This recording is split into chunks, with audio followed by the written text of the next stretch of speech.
good morning to all of you and welcome to the final day of the Hindu Lit for Life 2019. Request you to kindly put your mobiles on silent mode and to not move around during the sessions as it will distract our speakers.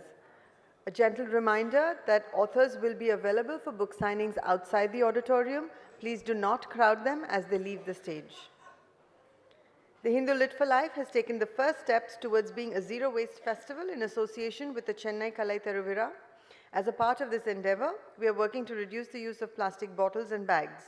Water will be available from bubble tops placed all around, and request you to please fill your bottles from these, and for shopping, please bring your own bags.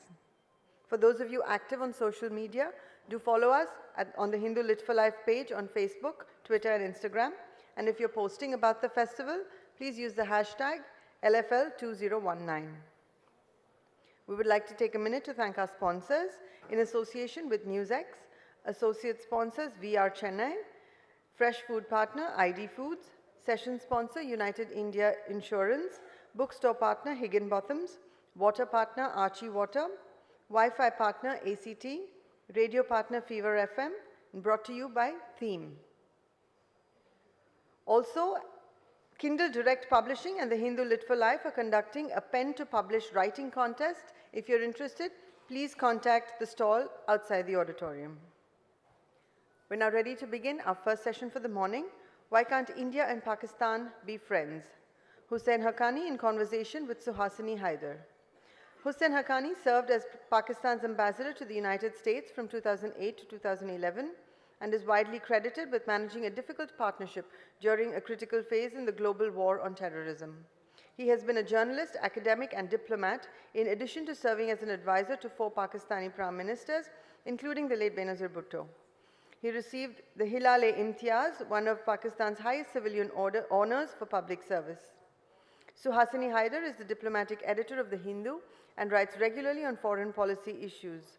Over the course of a 22-year career in journalism, she has covered the most challenging stories and conflicts from the subcontinent and beyond, including Pakistan, Sri Lanka, Libya, Lebanon, and Syria.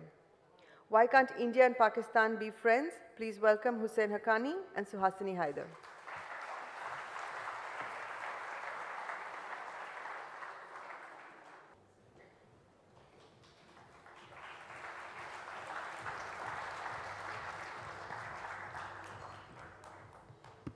Thank you very much. Good morning and happy Pongal to everyone. Thank you so much for making the time this morning for the first session, which I can only assure you will be a good fiery start. And I hope you do have lots of questions, because the one thing Husain and I have discussed is leaving a lot of time and space for the questions. The truth is, and we see it now much more because these are issues we talk about as well, but it's very hard to be clear-eyed about the country that one lives in. Yet, I think Husain Haqqani, who's a former ambassador, a politician, advisor to several Pakistani leaders, has managed to be brutally clear about not just Pakistan, the land where he grew up, but about every country he has dealt with, engaged with, and lived in.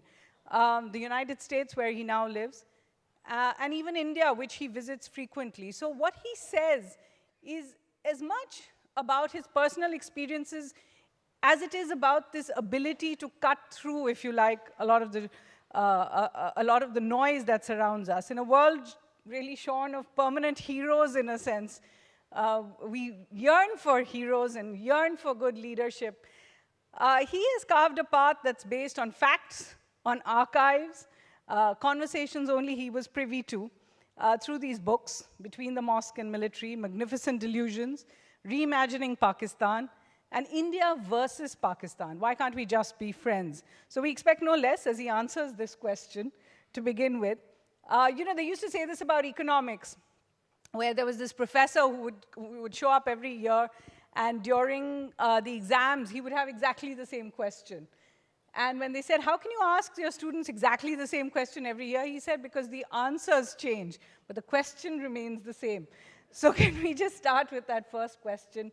Why can't we just be friends? I think that the answer to that has also not changed.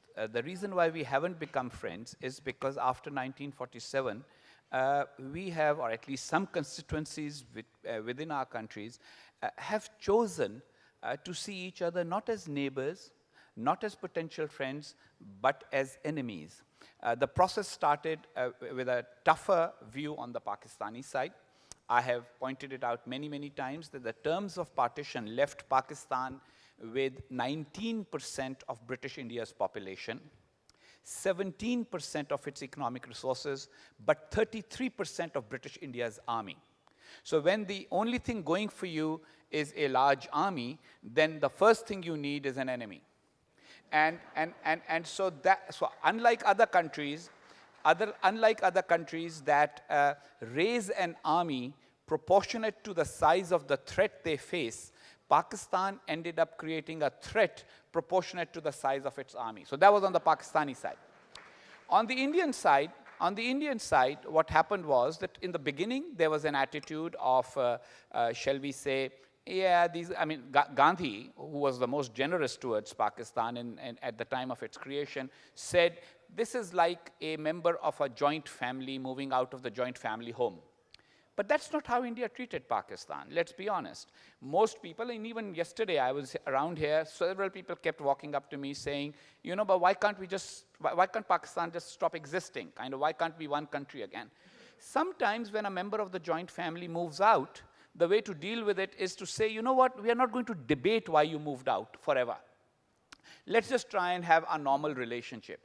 That hasn't always been the case. And then more recently, because of Pakistan military's desire to perpetuate animosity towards India, we got into this cycle of terrorism, which has then changed even the softer attitudes in India towards Pakistan. So 15 years ago, 20 years ago, there were a lot of people in India who kind of looked at Pakistan in a pragmatic sense and said, okay, it exists, we're going to be friends, let's see how we can be friends. Mumbai, the images of that, have hardened attitudes here. And your own internal politics is now playing into it. So there was a time when there was no votes in bashing Pakistan. Now some people say there are. And so that has also contributed. So both sides have the responsibility. We could be very good neighbors.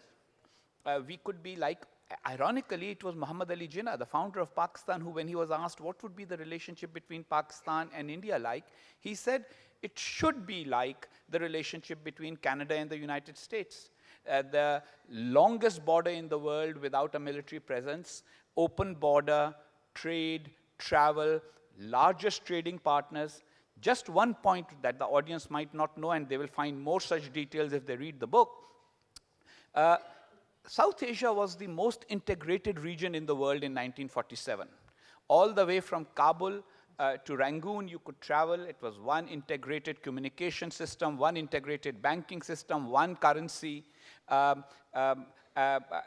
etc., etc. Now it is the least integrated region in the world. And that happened as a result of 1947 and our responses to it. Look, sad events happen in history. Right. Breakups happen. But it is what you make up of the breakup. Sure. And I think that we didn't make a very, we didn't respond well to that breakup, both sides. And that's why we are not friends at the moment. Sure. In your book, so you spoke about these structural problems. And in your book, there are 3 or 4 things that you say happened around 1947. Which perhaps one can't just undo. One was, you actually say there was no plan for the day after. That Jinnah didn't really think it through. Perhaps he didn't think it was going to happen, or he just thought things would fall into place. How can you have such a huge event, one which saw hundreds of thousands killed and out of their homes, and the kind of lasting trauma we have seen? How can you have an event like this which is not really planned for before it, and yet it persists today? So Hasni, we are sitting in India, this great subcontinent, this great civilization is full of historic examples of doing things without thinking through the consequences. And so we had exactly that. So for example, just one example. Quite often in Pakistan, it is said that Kashmir is the bone of contention. How did it become a bone of contention? Here's how. There were more than 500 princely states. the British had said that the two dominions, India and Pakistan, will have to negotiate with the states that were contiguous to them, and depending on the population makeup, whether it was more Hindu, more Muslim, and then they will negotiate with the governments and accede to them. Well, there were more than 500 of these states that were going to be closer to India, and the would-be Indian government, the Congress party, negotiated with all of them except four. Four had not yet made up their mind: Kashmir, Hyderabad, Junagadh, and I think one other. Anyway, some states, just 4 or 5. On the Pakistani side, none had been negotiated with. So until March 1948, when Kalat was forcibly taken over by the Pakistan army, Pakistan was still dealing with figuring out that these are these princely states, are they going to come to Pakistan or not? There was no process. The Muslim League had no plan. That they made the decision to make Karachi the capital on an emotional basis because Mr. Jinnah was born there. It was a small, sleepy coastal town. You won't even imagine that now, but in the 1941 census, it was 400,000 people. All of a sudden, a huge government of a huge country was going to be based there. They had been a provincial capital for only a few years. They didn't have the infrastructure. In Pakistani narrative, it's shown as a great achievement of Pakistan, that we had nothing and then we built it. But they didn't have to have nothing. They could have made Lahore the interim capital, which was the capital of the Punjab, huge Punjab province. And then because Punjab was divided, therefore there was a lot more space created in the offices there, etc. But they chose not to do it. And on the economic side also, they had no plan. And lastly, when Mountbatten suggested that we should have a joint governor general for a year or two so that the assets between the two countries can be divided, Mr. Jinnah said no, because he wanted British officers to continue as governors, etc. So he said, but Muslims are going to say, why isn't a Muslim in charge? So I have to be governor general to reassure them. So he became governor general. There was no joint governor general. And ironically, if you read the State Bank of Pakistan's annual report, it still has a provision. Pakistan's assets still held by the Reserve Bank of India. Basically, this is money that was not given because the riots broke out, Kashmir broke out, etc., and that was withheld. And Pakistan still claims that that money is ours. I think the government has just clarified that it's not going to disburse that money. Well, that money, so it took 71 years for you to say that we won't give you the money, and it has still not taken us enough time to recognize we're never going to get that money. So that was the extent of the lack of planning. Right. There was also this idea, perhaps, that the borders would stay open. And they did, Suhasini. People don't realize that. From 1947 to 1951, you did not need a passport to move between the borders. People moved. 51, we created the Citizenship Act because a lot of Muslims from especially UP decided that they are going to find their fortune in Pakistan, so many were moving. And the people said, oh, we can't have an open border forever because then the Muslims from India will be coming. They didn't realize that about 3 or 4, 5 decades later, people in India will start telling India's Muslims who chose to stay on that, why don't you go to Pakistan? Some others. Yeah. Journalists, intellectuals, lots of people. Yeah, many people are being told to go to Pakistan. The problem is many of us, well, I am from Pakistan, carry a Pakistan passport, and I'm still not welcome there. And so you can imagine how difficult it would be. And of course, the irony is that the one person who did go to Pakistan is the Prime Minister himself. Yes, indeed. But going back, so there was open borders until 51. Then it stopped. But until 1965, there was no visa. You could still travel without a visa. 65 war changed that. Now the border has become harder and harder. 2018, I ran into the Pakistani High Commissioner's spouse here at the event, and she mentioned very proudly that 60,000 visas have been issued to Pakistanis. Now, if two neighbors who were one country just 71 years ago, and in Pakistan there's at least 3 million families, including mine, who have relatives here, close relatives. If only 60,000 people coming, 50,000 of them coming for medical treatment, is somehow a positive achievement, then you can imagine how bad the situation is. We really needed open borders, but we didn't get them. All right. Is one of the problems, and you deal with this, and obviously there's 70 years of history that Ambassador Haqqani has been able to deal with in a 168 page book, so I do urge you to read it. But is one of the problems either the underestimation of the lasting impact of partition? I ask you this because in every decade, you know, we have a habit of trying to blame our leadership of today for being myopic, or you know, the ISI, the deep state in Pakistan, trying to wreck ties. But in every decade of our relationship, there have been major missed opportunities. There is a description, I think in one book, of a car ride that Prime Minister Nehru took along with President Ayub. And this car ride went to Murree. This was a visit. Prime Minister Nehru went for a week to Pakistan. Unthinkable today for the Prime Minister to do that. But he went for a week in order to sign the Indus Water Accord, which for everything still lasts so many decades later. And they were supposed to, on this ride, be able to discuss the final contours of the Kashmir resolution. This never happened. Either their mood was off or whatever.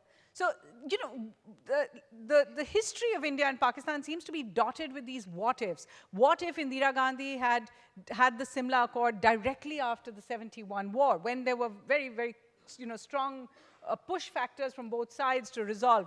What if Kargil had not followed Prime Minister Vajpayee's visit to Lahore? What if Pathankot hadn't followed Prime Minister Modi's visit? So do you think there is a sense on both sides that they underestimate the lasting impact? So I'll tell you, it's actually emotional. I have often described, so an American audience usually is a very ill-informed audience on international matters. And they often ask me, once I was asked on NBC television that, can you explain the India-Pakistan relationship in 30 seconds? So I had to really think on my feet. So I turned around and I said, well, think of a couple that has a bitter divorce. And the one who wanted to leave can't forgive the other for not making it easy to leave them. And the one who left won't forgive them for not being kinder in the breakup. And then throw in nuclear weapons in that bitter divorce. And so the Americans, of course, immediately lapped it up because they liked the way it was phrased. But the truth is, we've always had this bitter divorce phenomenon. Each time we have had a logical a sort of process of, okay, this is what we need to do. The negotiations take place, and one or the other side kind of starts worrying and being suspicious. But the two great opportunities, one was the Ayub Khan Nehru moment. I remember that very well because I was a school boy at that time. And in Pakistan, what they used to do, probably still do, is that they bring school children out when some foreign dignitary is coming and give you flags of both countries to wave, you know. So you're a 6 or 7 year old standing with an Indian flag and a Pakistani flag waving. Maybe that image has stayed in my head. And I still want that image to come back someday when we can actually do that. But at that time, what happened was that Ayub Khan was actually planning to deceive Prime Minister Nehru because he was already planning the 1965 war.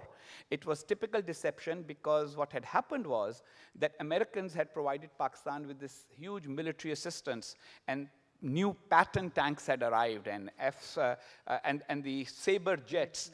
And Pakistan thought we have a 1:3 size difference between the militaries, but we have a technical and tactical advantage.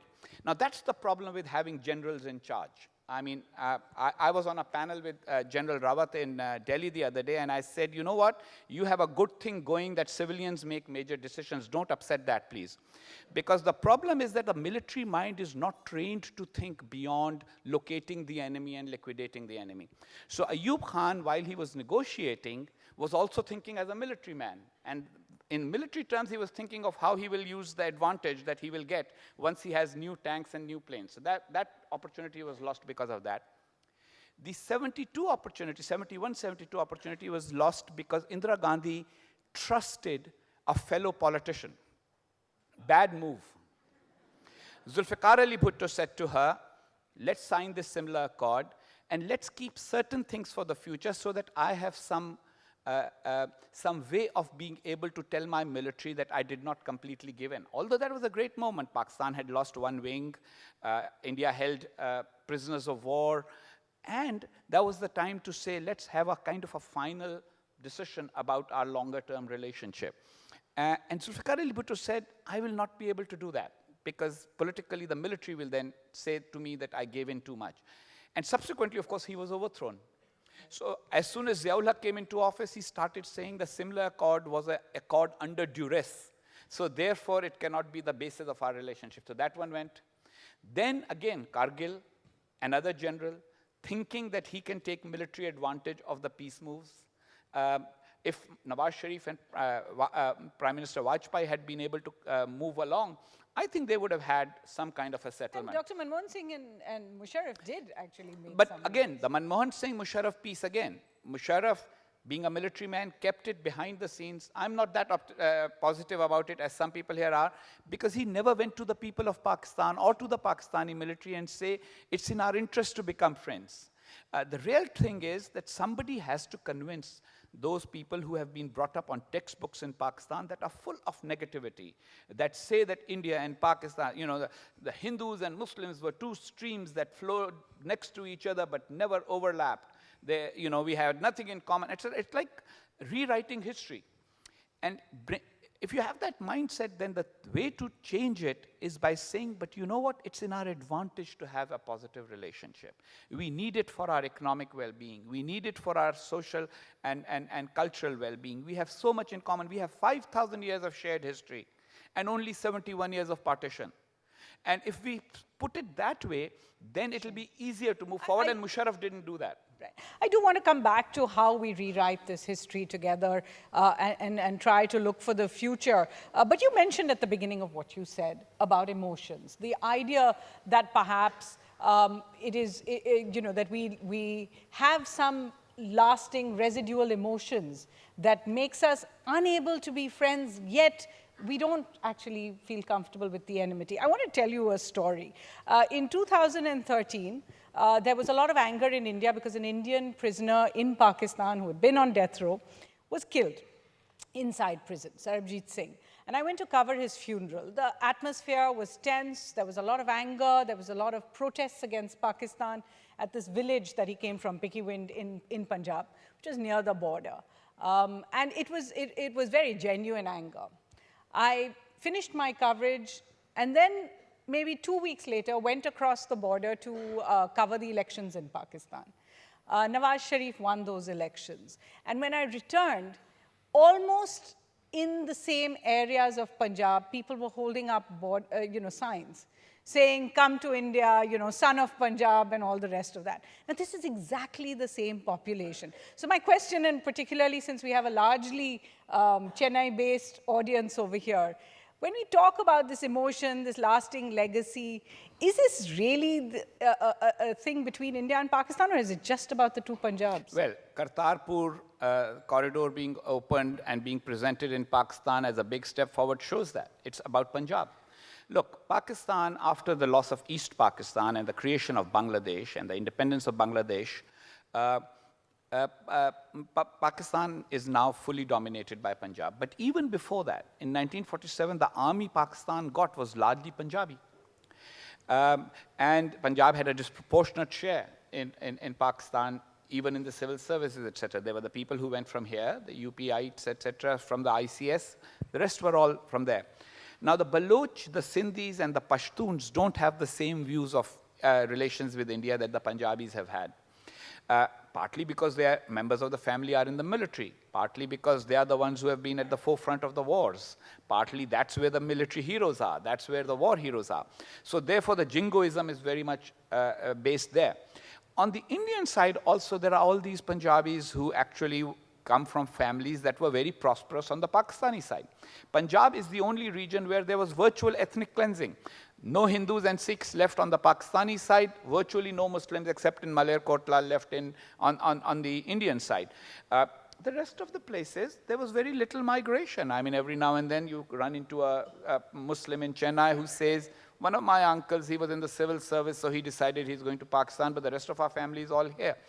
So I often used to joke at one point when I was in government that the best way to have India-Pakistan negotiations is for the Pakistani delegation to comprise Sindhis, Baloch, Pashtuns, maybe an odd Urdu-speaking Mahajir, and the Indian delegation to be completely comprised of South Indians and maybe an Oriya or a Bengali, but no Punjabis. Here's what they do. When you see the Punjabis they meet, they also always do this, what I call jappi pappi. You know, they always Yes, have we this, know it well. There was a particularly famous hug a few months ago between the Pakistani So- army chief and yeah, an Indian So they politician. do these hugs, they speak in Punjabi. At night, if they are sort of, out of sight of cameras, they'll have a scotch together and do bhangra. You know, the Pakistani side doesn't want to have scotch in public view because that becomes a religious issue. And they'll do the bhangra and all that, but they will never settle anything. Whereas the others, so for example, if you go back in history, all the negotiations, serious negotiations, etc., whenever you had a non-Punjabi foreign secretary or a foreign minister, they were able to negotiate with the Pakistani side a little bit more realistically because this is a relationship between two countries, for God's sake. It has to be dealt with that way. It can't be like, based on, a sense of loss for the Hindu and Sikh Punjabis and a sense of sort of military grandeur on the side of on the side of Pakistani Punjabis. This has to be about two countries. Look, many countries have had difficult relationships in history. Germany and France have fought more. Germany and France have been around for a long time. Pakistan, as an idea, maybe 80 years old. As a country, 71 years old. Why do we have to pretend that we have an ancient history of hatred? We don't. And we don't need to. And on the Indian side also, there has to be a realization that maybe we can't undo the partition, but we can still have a much more integrated region in which we are really neighbors who get along. You know, you make a very powerful point, and yet one could only wish that it was this simple, just simply given the history.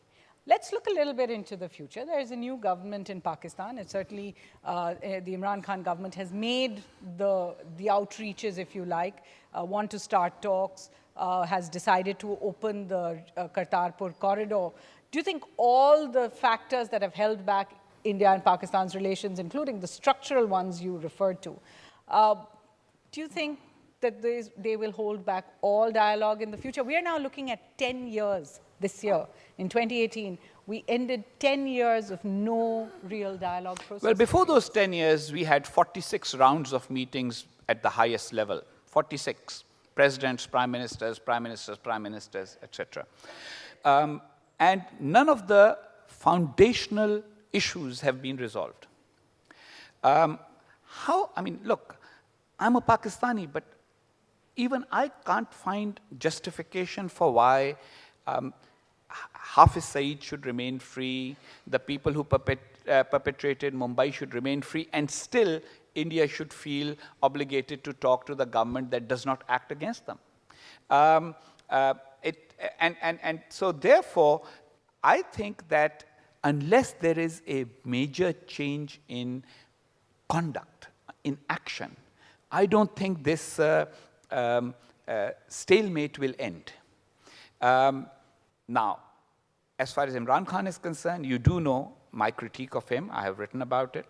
Imran Khan, who was known at Oxford University as Im the Dim, is not a particularly bright person. He's a cricket celebrity, so I can understand everybody who likes cricket. Well, he is Prime Minister of Pakistan. No, we will come Elected. to that. We'll come to that. But even if you love him for cricket, the last time he played cricket was in 1992, so that's a long way away. And lastly, his political career, his last push towards power has essentially been maneuvered and manipulated by the Pakistani military. So he has won not in a free and fair contest. He has won by everybody else's hands being tied behind their back. But surely that's true of every Pakistani prime minister. Not necessarily. That's not true. We have had fair political contests that have been won by one side or another. In case of Imran Khan, The problem is that he is so beholden to the military and the intelligence services that he will never take an initiative that is not completely cleared by them. Nawaz Sharif did, and he paid a price for it. He was called Modi ka yaar in the election campaign by Imran Khan. So very frankly, if Nawaz Sharif was Modi ka yaar and therefore he was a Ghaddar or traitor, then why would Imran Khan, if he becomes Modi ka yaar or the yaar of the successor of Modi as Prime Minister, if there is one, then why will that same game and same episode not be repeated? I want to stop you right there because this is a conflict we often deal with. There are those who say we can't deal with Pakistan because the army in Pakistan is against better ties with India. On the other hand, we also say that the army is the real power in Pakistan. We dealt with President Musharraf, who was the army chief for close on a decade. The fact is, what's wrong with having I mean, every country has its own structure. Sure. If one has to deal with a Pakistani prime minister for India, doesn't it make sense just to deal with one who gets on with the army? So Hasni, I'm not opposite? against anybody dealing with anybody. I am just answering your question of Do you think? would it result in something positive? Look, we meet a lot of people pro forma. We just say hello and, but as long as we know that that is not going to result in romance and then after that marriage, then we are realistic. Okay. Now, if you're going to think that everybody, there's that famous Urdu couplet that dost hota nahi har haath milane wala, that, everybody who shakes your hand is not going to become your friend. And so as long as you have that awareness and that realism, then that's fine. I'm unfortunately, as you said in the beginning, too clear-eyed to sort of fall for fluff. And I think that any suggestion, look, I'll tell you 5 fluff stories. After Ziaul Haq died and Benazir Bhutto was elected Prime Minister, go check it, by the way. The media line at that time was, Rajiv Gandhi, Benazir Bhutto both represent the post-partition generation. So therefore, they will be able to resolve the problems. Okay, didn't happen. Then, Vajpayee and Nawaz Sharif will be able to resolve the problems because both represent conservative nationalism. One represents Muslim nationalism because he's leader of the Muslim League. The other one represents Hindu nationalism because he's from the BJP. This is the great opportunity. Didn't happen. Then Musharraf and Manmohan Singh, both sort of, people who are not from the political world. One is a technocrat, the other is a military general. Both born in each other's countries. And both born in each other's countries, etc., and therefore more open. One wants, in his deep heart, he wants to go back to Jhelum. The other one in his deep heart still wants to go back to Delhi, so we will have peace. Didn't happen. Then Mr. Zardari comes after Benazir Bhutto's assassination, and it said, you know what, non-Punjabi leader elected, has lost his wife to terrorism, wants to deal with terrorism, and he did. But nothing happened. So my point is, now it is celebrity, cricket celebrity with lots of romance with other cricket players and Bollywood personalities, and he will deliver. Also has spent a lot of time in India. But ain't gonna happen, because the fact of the matter is, the nations come together based on the shared visions. And I don't see that vision either in Imran Khan or the willingness on the side of the current Indian leadership to make any moves that will result in a longer-term solution. The solution is what I say. Stop looking at each other as enemies. Pakistan has to deliver on the subject of terrorism so that the Indians can actually feel that the animosity has diminished somewhat. On the Indian side, a little more generosity of understanding that, you know what, partition, or there's no way you can undo partition with nuclear weapons on both sides. A little more realism there. Stop telling people, your own citizens, to go to Pakistan, and start dealing with Pakistan as the next door neighbor that you need to have a positive relationship with. Right. As I said, it's clear-eyed. Even when you want him to be hopeful, it's not like Ambassador Haqqani. No, I am very hopeful. Please don't ever say that I'm not hopeful. I only say that hope is basically not a method. You have to have, you can have hope in your heart, but your head should always have clarity about how that hope will materialize. All right. Fair enough. I want to turn now to the audience for questions, but I do also want to share a story about the difference between reality and where we see our states at present. And just to lighten the atmosphere from all the pessimism that we very realistically deal with today. A few months ago, I was in Uzbekistan, third country, at a Sufi music festival. The big performer was supposed to be from Delhi, from the Delhi Gharana. He hadn't come. There was a Pakistani group of qawwals who went on stage and they performed. At the end of their performance, the entire audience was on their feet clapping. And when they finished performing, the audience started to chant, "We love India, we love India." So the qawwal stood up, folded his hands and said, "Thank you very much. I love India too, but I'm Pakistani, so perhaps I love Pakistan more."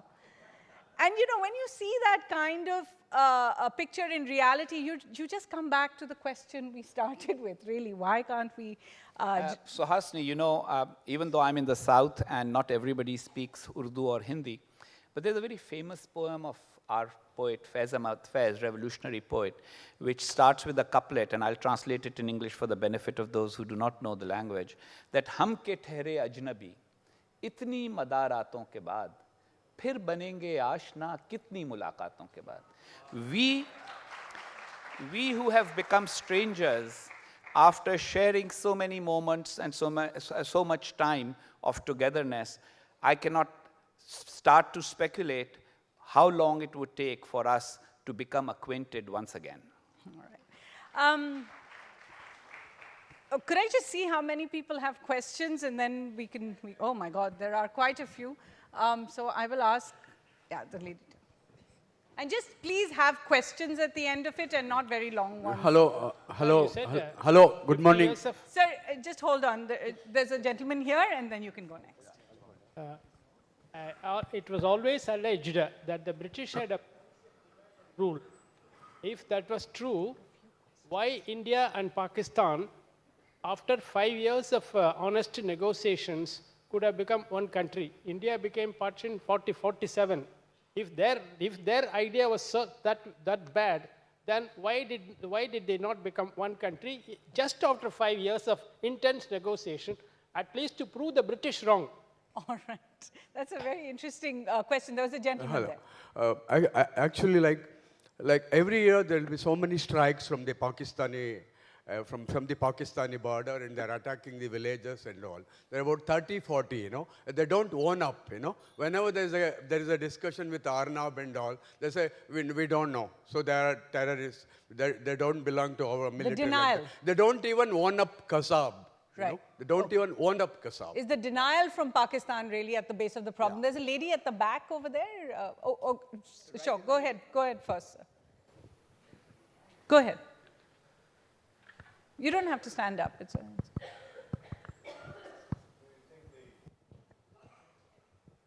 Do you think the rigidity on the Pakistan side arose out of the Islamization of Pakistan during Zia-ul-Haq regime? All right. And the lady at the back, if I can just give her the mic, we'll take 4 questions and then we'll come back for another round. Hi, thank you very much for that discussion. I work a little bit in the borders of Rajasthan, close to Pakistan, and this fear psychosis that's recently been creeping into India, I must say with a lot of confidence that it is mostly in the urban areas. In rural Rajasthan, where people continue to live, there isn't that much fear. In fact, the BSF is comfortably playing cricket all the time. What is the sort of fear that exists in Pakistan on the other side? Do they fear India, or do they still see us as friendly faces? At least. Okay, so the last question is easiest to answer. I think what you have to prepare yourself for understanding is that both countries know very little about each other on a day-to-day basis. When you don't travel to each other, and now there was a time, I served as Pakistan's Secretary for Information and Broadcasting, signed an agreement which said Indian newspapers will have correspondents in Pakistan, Pakistani newspapers will have correspondents in India, television channels the same. it isn't the situation. So there are virtually no Indian journalists reporting from the field. The Hindu on has a pending application yeah. for a few years. So there's no resident correspondence, and you don't really know that much. I mean, there's a little bit of Bollywood sort of projection of what happens in Pakistan, but most of you don't really have a feel for the country and vice versa. So that ignorance definitely plays a hand. On the Pakistani side, I must say that there is a lot more hostility and propaganda, starts from the school books, goes on television, goes on everything. It's a more recent phenomenon in my observation, and I may be wrong, on the Indian side, but now you also have the sort of hysterical, you know, why aren't we doing this, that, or the other to Pakistan, etc. And so, therefore, I'm glad that on the rural side that's not the case. I think that the Rajasthan border is on the Sindh side. Sindhi villages also. So we've had surveys in Pakistan, and they indicate that in Baluchistan, in Sindh, in Pashtunkhwa, there is very little negative feeling towards India. Punjab, slightly stronger, and again, more an urban phenomenon. I call it a contrived animosity, a cultivated animosity. It's not instinctive. It's not like when I meet any of you or you meet me, you see an enemy in me. In fact, many of you, if you didn't know who I was, you would think I was just another dude from the North India. And that's exactly how it should and would have been. The question that was asked before you about denial, I think I am one of the biggest critics of Pakistani denial. I've always said that Pakistan should acknowledge what it has done in the past to be able to not do it in the future. And the fact that we deny, say for example, that there was what happened in Mumbai was a travesty and that Pakistanis were involved in it, that denial in itself carries the seed for suspicion and fear on the Indian side, which I see as justified. Then there was the question about There was about, well, they yeah. should have reunited. Yeah, Just to prove the look, British wrong. I think reuniting to prove somebody wrong is less important than reuniting because you have shared history and you have shared interest and you have shared concerns. But look, we can debate history forever. These days you are debating everything about history from Uran Khatolas to the modern era. So the truth is that the way forward lies in accepting what is. And what is that we unfortunately have a border between us, and we have a situation where we are 3 countries now instead of 2. In 1947 there were 2, now there are 3. But we can still be friends. We can still have a lot of commonality. There are many places in the world where there are countries that were created. For example, almost all of Latin America except Brazil speak Spanish. They are kind of united by culture. And yet there are many, many countries. And yet they find common ground and act together. There's much that is in common. And instead of emphasizing the difference, we need to emphasize the commonality. We can be multiple countries and yet be a great civilization. So I sometimes say to people when they say to me, you've become very quote-unquote pro-Indian. I said, no. I'm a Pakistani by citizenship, but I'm an Indian by civilization. Because there's no... The creation of a new country 71 years ago doesn't mean a new civilization has been born. The civilization I'm part of is still the Indian civilization. And so that's the attitude that might work a little bit better. And then there was General Zia and the Islamization is so if you read my writings, you will find that I argue that General Zia heightened everything, but Pakistan was already on a slippery slope before that. In 1949, Pakistan adopted.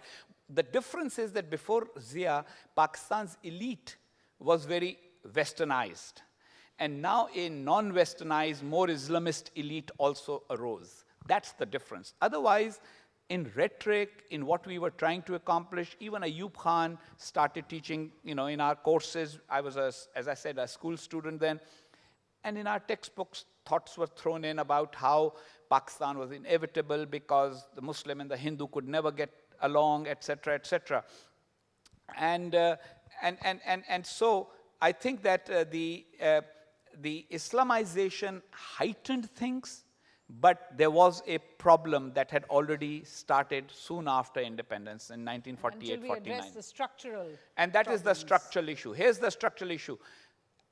Zia once said, actually, one of his officials said in an interview that if we are not Islamic, what are we? Are we second-rate Indians?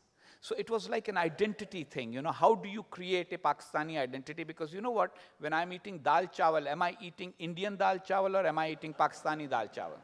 You know, if I'm listening to a rag, you know, is it an Indian rag or a Pakistani? And then when the qawwals play in Uzbekistan, are they doing qawwali? Is Amir Khusro Pakistani or is he Indian?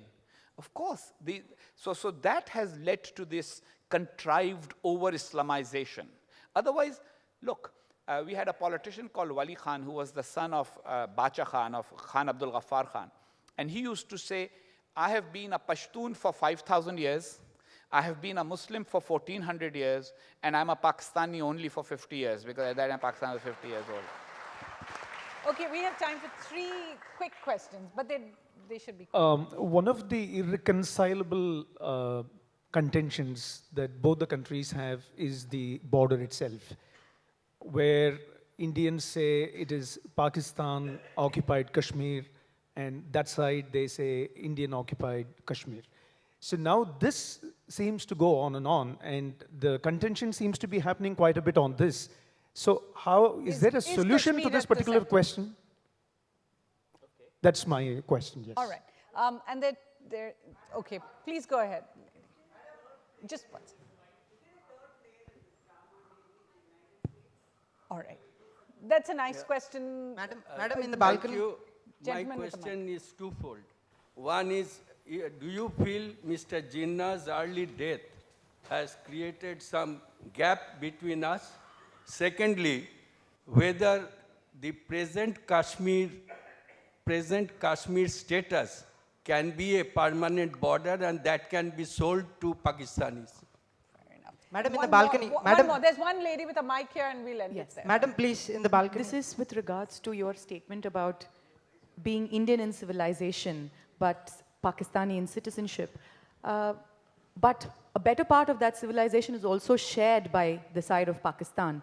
So what would be your answer to that? Because if we are going to see it in black and white, as an Indian civilization versus a new Pakistan, you keep repeating that Pakistan is just 71 years old, but my question is, much of our culture is shared, and much of that culture is from that side of the border. So how would you then? Well, I think Just Madam, here in the one balcony. gentleman in the balcony, I'm supposed Here, madam, on the right. Go ahead, ask. Sir, I'm John from Hyderabad. I saw your name in the speaker list and booked my tickets to attend this event. very kind of you. Thank you. My question is about people-to-people ties. Internet and particularly YouTube has helped people understand that lifestyle and culture is not very different from what it is in India on both the sides. A lot of Indian YouTubers have become a big hit in Pakistan, and Indians watch Pakistani content as well. I see a lot of comments on the YouTube videos saying love from Pakistan, etc. Can a day come when the people-to-people ties get very strong, mostly helped because of the internet, and the foreign policy is altered because of it on both the sides? The post-visa. So my answer to your question is actually a hopeful one. I really want that to happen. And I think we should make it happen. We should make it happen that people should realize the common threads. People should realize that, look, the lady asked me about civilization versus countries. Western civilization is one entity, but that doesn't mean Belgium is not a separate country from France. That doesn't mean Germany is not a separate country from the Netherlands. That doesn't mean, you know, Italy is not separate from France, Spain, and Portugal. Yet, country and civilization are two different things, and you have to acknowledge all elements of that civilization, as I understood your question. An Indian civilization is not a Hindu civilization, it's not a Muslim civilization, it's a civilization of everybody who constitutes India. And civilizations evolve. So to say that there's a particular date on which the civilization was born, civilization is not an individual. So you can't say that civilization was born 5,000 years ago and then it hasn't changed since then. No, it has transformed over the years, and 1,400 years of Muslims being here has also influenced, and vice versa. So that, I think, is interconnected to your question, Jonathan. And then as far as Kashmir is concerned, let me just say that if you want to fight, you can fight a dozen reasons to fight. But if you want to be friends, you can find one reason to become friends. And the gentleman's suggestion on accepting the... Now, as far as the acceptance of the line of control, etc., it's very interesting. Again, I would advise you to read the book because it's a small book. I wrote it as a small book deliberately because long books, people get scared. This is just about 170 pages, less than 170 pages, easy to read, and with lots of anecdotes and stories. And one of the stories is how many times this suggestion has been made, accept the line of control with some adjustments. In 1963, the biggest offer was made to Pakistan, which was 5,400 square miles more territory in Kashmir. Readjust the line, what is now known as the line of control. In those days, it was called the ceasefire line. Let us adjust it a little bit more so that you get a more coherent geographical area, and let's settle for it. Look, a negotiation by definition means meeting halfway. If I say 100 and you say 1, then we can settle on 50. But if I say 100 and you say 1, and we don't agree to anything in between, then that's not a negotiation. So I think in the end, there will have to be a negotiated settlement, and that will include this. But I have a different vision. And my vision is that if India and Pakistan will have an open border, will have a investment in each other, will have people traveling freely from one country to another, will have Pakistani students studying in your universities and your students studying in Pakistani universities, Sikh Pakistanis coming to your medical institutions for treatment and surgery, and vice versa, Pakistani actors working in your movies and Indian actors working in Pakistani movies, and people like me not being called a traitor in Pakistan and being hailed here, but vice versa, moving around, then where the line of control is will be irrelevant anyway, won't it? All right. We have to leave it here, but I think Ambassador Haqqani will be available later as well. And please do. No, I'm sorry, we can't take any more. The US, quick line. Hey, how can people be happy without something being said against the United States? So something not being said against the United States. Look, as far as the third party is concerned, hostility between two can be fanned by somebody else, can be facilitated by somebody else, it can be financially and militarily supported by somebody else, but it can't be fostered by somebody else. I think the United States, by arming the Pakistani military and providing it resources, has probably heightened its own instincts, which were already there. I don't think that it is fair to say that the United States has kept us enemies. I think that decision lay with us and has always been with us. Fair enough. Thank you so much. I'll hand over to you then.